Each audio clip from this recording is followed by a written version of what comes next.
É celebrado o Dia do Folclore brasileiro, mas o que é a palavra folclore? Qual que é o significado dessa origem? O que se encaixa no folclore brasileiro? Hoje nós vamos contar um pouco dessa história, inclusive do nosso estado de Mato Grosso, o qual estou com um livro na mão que é rico em folclore. Muitas danças, comidas típicas, entre outros.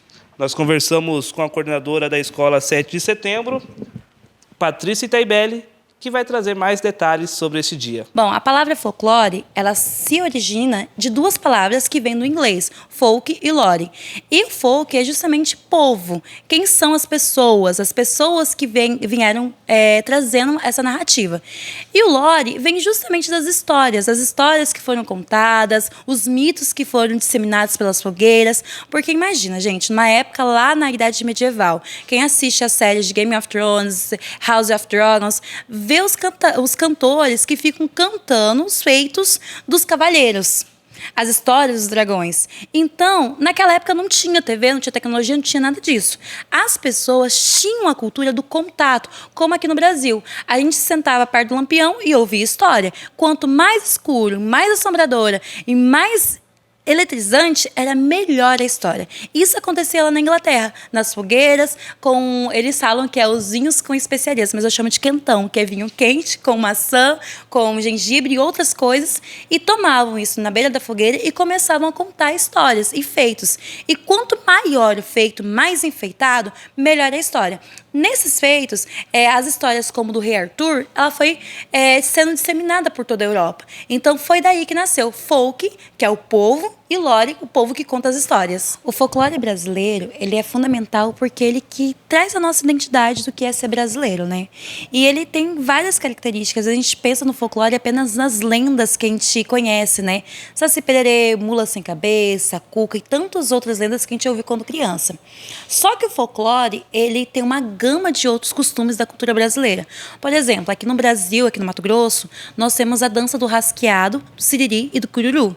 São elementos que compõem a nossa cultura do estado de Mato Grosso e que trazem essa questão cultural nossa. A dança, ela faz parte do folclore, que é a maneira como nós nos expressamos. E se a gente pegar a história da dança do Mato Grosso, siriri e do cururu, a gente vai ver que ela nasceu justamente na beira do rio, das pessoas que eram mais pobres e que começaram a pegar os costumes, pegar e fazer, por exemplo, o tambor do siri, a partir da pele do animal esticada para fazer o tambor, o ganzá, a viola de coxo, que é feita de uma madeira que é específica do Pantanal, que é de uma madeira única, esculpida, que o som é diferente. Então, de longe, quando a gente ouve o siriri, o cururu, a gente identifica o bater da viola de coxo, porque é uma coisa que nos remete ao Mato Grosso.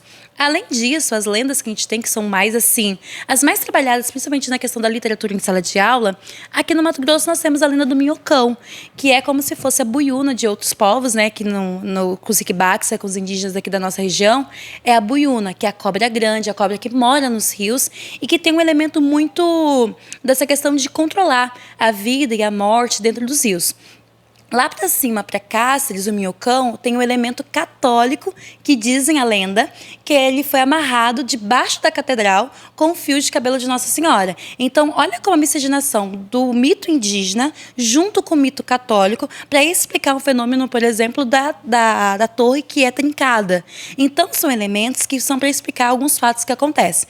A lenda da boitatá, ela é muito conhecida e que ela defende as matas, é a cobra boi, todo o elemento que tem a palavra indígena, a palavra boi significa cobra, buiúna, boitatá, boiaçu, que é cobra grande, ele traz esse elemento da cobra. A boitatá é uma cobra totalmente de fogo. Algumas lendas dizem que ela veio lá do período do dilúvio, era uma cobra que era muito má, e vendo os bichos sendo afogados, ela comia os olhos dos bichos e deixava a carcaça boiando. Então, por essa maldade, ela foi castigada por Deus a virar uma cobra que iluminava-se à noite com os olhos dos bichos. Quando a gente bate a lanterna num bicho, no olho de gato, a gente vê que ele reluz. Então, eles trouxeram essa questão. Mas é o fogo fato, aquele fogo que não queima, é o fogo dos gases, o fogo azul, que fica nas matas. Por ter várias decomposição de vários elementos, esse fato químico, ele solta no meio da mata aquele fogo que parece uma cobra realmente, né? E ela tem a missão agora de proteger as matas. Então, folclore é tudo que nos traz essa identidade cultural. O samba faz parte do folclore brasileiro, a questão da dança do coco, do boi-bumbá, são elementos que nos fazem brasileiros e sempre misturam elementos tanto indígenas, africanos e do europeu que veio com as danças. A quadrilha, por exemplo. A quadrilha ela é baseada na quadrilha francesa, que é aquelas danças de salão que todo mundo que assiste as séries agora históricas, né, consegue ver o pessoal com os passos, Ana Rie e tal. São passos da quadrilha francesa. Mas quando veio para o Brasil, trouxe elementos nordestinos. Aí veio os santos, vieram as fogueiras, vieram as comidas típicas. Então, são coisas que nos marcam como brasileiro. E o Saci Pererê e todas as outras lendas, elas foram mais conhecidas e disseminadas no Brasil porque a nossa geração, ela foi uma geração que aprendeu a ler Monteiro Lobato. Essas lendas, por exemplo, do Saci Pererê, ela, na verdade, originalmente, ele é uma lenda indígena. Então, esse conceito de um menininho preto ser uma perna com um gorrinho é mentiroso. Na verdade, tem vários sacis, não só o Pererê, mas são lendas indígenas, divindades indígenas. Então, quando o Monteiro Lobato começou a escrever, no período que ele começou a escrever, precisava se dar uma identidade ao Brasil. O que é brasileiro e o que é europeu? Esse movimento de resgatar o folclore aconteceu, por exemplo, lá na Inglaterra, com as histórias de Rei Arthur. Todo mundo conhece Rei Arthur. Cavaleiro, tal, com a espada Excalibur, e começa esse mito do folclore inglês. Aqui no Brasil, a gente não tem cavaleiros da Tábua Redonda ou cavaleiros que saíram em guerras com espadas e com armaduras.